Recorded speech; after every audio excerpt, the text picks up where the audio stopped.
வணக்கம் உறவுகளே, எல்லாரும் அப்படி நல்ல சும்மா இருக்கிறீங்களா? இன்றைக்கு கௌரி கிச்சனில் ஒரு மரவள்ளி கிழங்கு அவியல் பார்க்க போகிறோம். மரவள்ளி கிழங்கு எனக்கு அவிச்சு சாப்பிட்றது ரொம்ப பிடிக்கும். அதனாலே ஒரு மரவள்ளி கிழங்கு அவியலும் சம்பளம் மேக் பண்ணியிருக்கேன். இந்த ரெசிபியை இப்போ எப்படி செய்ததுன்ற பார்ப்போமாங்க. மரவள்ளி கிழங்கை கட் பண்ணி தோல் சீவி எடுத்து மறுபடியும் கட் பண்ணி க்ளீன் பண்ணி எடுத்திருக்கிறேன். கொதித்திருக்கும் தண்ணீருக்குள் உப்பும் கிழங்கையும் சேர்த்து 1/2 hour மூடிவிடுகிறேன் அவிகிறதுக்கு.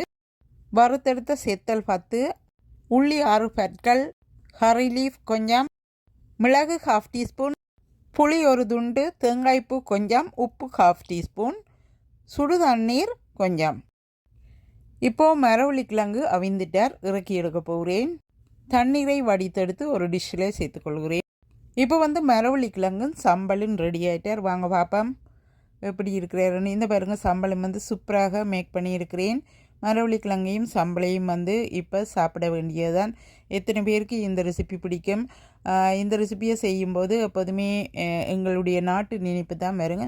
சில வேளைகளில் காலையிலே மரவள்ளி தோட்டத்திலே போய் மரவள்ளி கிழங்கு வேண்டிக்கொண்டு உடனே ஃப்ரெஷ்ஷாக சமைச்சு சாப்பிடும்போது மிகவும் டேஸ்டியாகவும் ஹெல்த்தியாகவும் இருப்பார். இந்த வீடியோ பார்ப்பதற்காக நன்றி சொல்லி விடைபெறுகிறேன். நன்றி, வணக்கம்.